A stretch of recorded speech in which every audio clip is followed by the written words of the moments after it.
mana yang tak marah kalau baru 2-3 kilo dah kiong pula. 5 minit pun tak sampai. Tak sempat nak tukar skill lagi. Mana puas bang?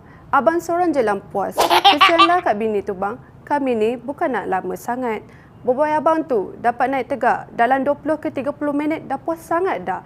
Usahalah sikit bang. Abang kena cuba Maulana Booster ni tau. Sebab Maulana Booster ni tak sama macam yang lain. Maulana Booster ni abang makan sebiji je. Boboy abang boleh keras sampai 4-5 hari tau. Pantang sentuh confirm naik.